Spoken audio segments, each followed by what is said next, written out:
പൗലോസ് എഫെസോസ്കാർക്ക് എഴുതിയ 1-ാം ലേഖനം അധ്യായം 1 മുതൽ 23 വാക്യങ്ങൾ.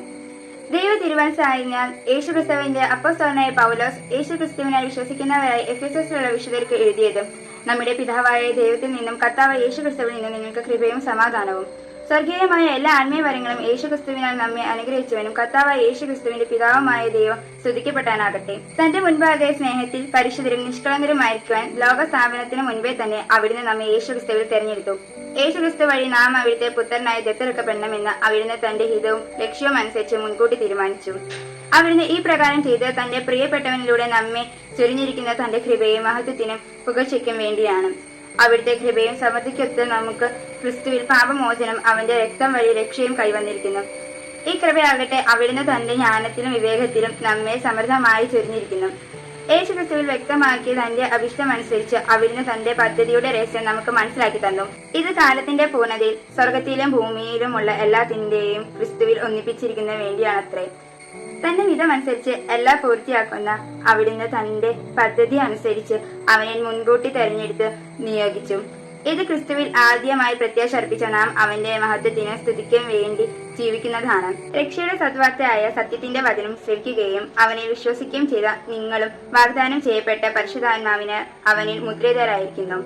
അവിടുത്തെ മഹത്വം പ്രകീർത്തിക്കുന്നതിനുള്ള അവകാശം നാം വീണ്ടെടുത്തു സ്വന്തമാക്കുന്നത് വരെ ആ അവകാശത്തിന്റെ അച്ചാരമാണ് ഈ പരിശുദ്ധാത്മാവ്. കർത്താവായ യേശു ക്രിസ്തുവിലുള്ള നിങ്ങളുടെ വിശ്വാസത്തെയും എല്ലാ വിശുദ്ധരുടെയും നിങ്ങൾ പ്രകടിപ്പിക്കുന്ന സ്നേഹത്തെക്കുറിച്ച് കേട്ട നാൾ മുതൽ എന്റെ പ്രാർത്ഥനകളിൽ ഞാൻ അനുസ്മരിക്കുകയും നിങ്ങളെ പ്രതി ദൈവത്തിന് കൃതജ്ഞത അർപ്പിക്കുകയും ചെയ്തതിനാൽ ഞാൻ വിരമിച്ചിട്ടില്ല. നമ്മുടെ കർത്താവായ യേശു ക്രിസ്തുവിന്റെ ദൈവവും മഹത്വത്തിന്റെ പിതാവുമായ ജ്ഞാനത്തിന്റെ വെളിപാടിന്റെയും ആത്മാവിനെയും നിങ്ങൾക്ക് പ്രദാനം ചെയ്തുകൊണ്ട് തന്നെ കുറിച്ചുള്ള പൂർണ്ണമായ അറിവിലേക്ക് നിങ്ങളെ നയിക്കട്ടെ. ഏത് തരത്തിലുള്ള പ്രത്യാശയിലേക്കാണ് അവിടുന്ന് നിങ്ങളെ വിളിച്ചിരിക്കുന്നത് എന്ന് അറിയാനും വിശുദ്ധർക്ക് അവകാശമായി അവിടുന്ന് വാഗ്ദാനം ചെയ്തിരിക്കുന്ന മഹത്വത്തിന്റെ സമൃദ്ധി മനസ്സിലാക്കാനും നിങ്ങളുടെ ആന്തരിക നേത്രങ്ങളെ അവിടുന്ന് പ്രകാശിപ്പിക്കട്ടെ.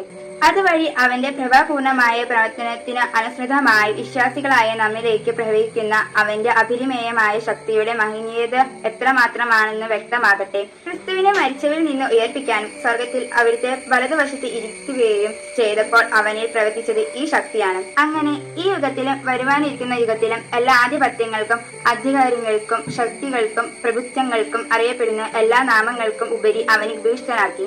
അവിടുന്ന് എല്ലാ വസ്തുക്കളെയും അവന്റെ പാദങ്ങൾക്ക് കീഴിലാക്കുകയും എല്ലാത്തിന്റെ മുകളിൽ അവനെ സഭയ്ക്ക് തലവനായി നിയമിക്കുകയും ചെയ്തു. സഭ അവന്റെ ശരീരമാണ്. എല്ലാ വസ്തുക്കളും സകലം പൂർത്തിയാക്കുന്ന അവന്റെ പൂർണ്ണതയുമാണ്. വിശുദ്ധ പൗലോസ് എഫെസോസ്കാർക്ക് എഴുതിയ 1-ാം ലേഖനത്തിലുള്ള ചോദ്യോത്തരങ്ങൾ. ആദ്യത്തെ ചോദ്യം, ദൈവ തീരുമാനസായതിനാൽ യേശു ക്രിസ്തുവിന്റെ അപ്പോസ്തലനായ പൗലോസ് ആർക്കാണ് എഴുതിയത്? ഉത്തരം, യേശു ക്രിസ്തുവിൽ വിശ്വസിക്കുന്നവരായി എഫെസോസിലുള്ള വിശുദ്ധർക്ക്. രണ്ടാം ചോദ്യം, നമ്മുടെ പിതാവായ ദൈവത്തിൽ നിന്നും കർത്താവായ യേശു ക്രിസ്തുവിൽ നിന്നും യേശു ക്രിസ്തുവിന്റെ അപ്പോസ്തലനായ പൗലോസ് എന്തിനെയാണ് ആശംസിക്കുന്നത്? ഉത്തരം, കൃപയും സമാധാനവും. മൂന്നാമത്തെ ചോദ്യം, സ്വർഗീയമായ എല്ലാ ആത്മീയ വരങ്ങളും യേശു ക്രിസ്തുവിനെ നമ്മെ അനുഗ്രഹിച്ചവനും കർത്താവായ യേശു ക്രിസ്തുവിന്റെ പിതാവായ ദൈവ ഡാഷ്.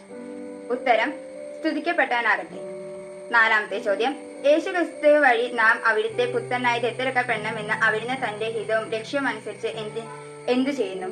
ഉത്തരം, മുൻകൂട്ടി തീരുമാനിച്ചു. അഞ്ചാം ചോദ്യം, എഫെസോസ് 1-ാം അധ്യായം 6-ാം വാക്യം ഈ പ്രകാരം പ്രിയപ്പെട്ടവൻ എന്ന് ആരെയാണ് സൂചിപ്പിക്കുന്നത്? ഉത്തരം, യേശു ക്രിസ്തുവിനെ. ആറാം ചോദ്യം, അവിടുത്തെ കൃപയുടെയും സമൃദ്ധിക്കൊത്ത് നമുക്ക് യേശു ക്രിസ്തുവിന് ഡാഷും അവന്റെ രക്തം വഴി ഡാഷും കൈവന്നിരിക്കുന്നു.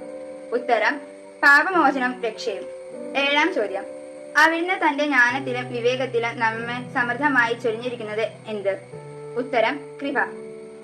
എട്ടാം ചോദ്യം, ക്രിസ്തുവിൽ വ്യക്തമാക്കിയ തന്റെ അഭിഷ്ടമനുസരിച്ച് അവിടുന്ന് എന്താണ് നമുക്ക് മനസ്സിലാക്കി തന്നത്? ഉത്തരം, തന്റെ പദ്ധതിയുടെ രഹസ്യം. ഒമ്പതാം ചോദ്യം, തന്റെ ഹിതമനുസരിച്ച് എല്ലാം പൂർത്തിയാക്കുന്ന അവിടുന്ന് തന്റെ പദ്ധതിയുടെ രഹസ്യം അവനിൽ നമ്മെ മുൻകൂട്ടി തെരഞ്ഞെടുത്ത് നിയോഗിച്ചു എന്തിനും? ഉത്തരം, ക്രിസ്തുവിൽ ആദ്യമായി പ്രത്യാശ അർപ്പിച്ച നാം അവന്റെ മഹത്വത്തിനും സ്തുതിക്കും വേണ്ടി ജീവിക്കുന്നതിന്. പത്താം ചോദ്യം, അവിടുത്തെ മഹത്വം പ്രകൃതമാക്കുന്നതിനുള്ള അവകാശം നാം വീണ്ടെടുത്ത് സ്വന്തമാക്കുന്നത് അവരെ ആ അവകാശത്തിന്റെ അച്ചാരമാണ്.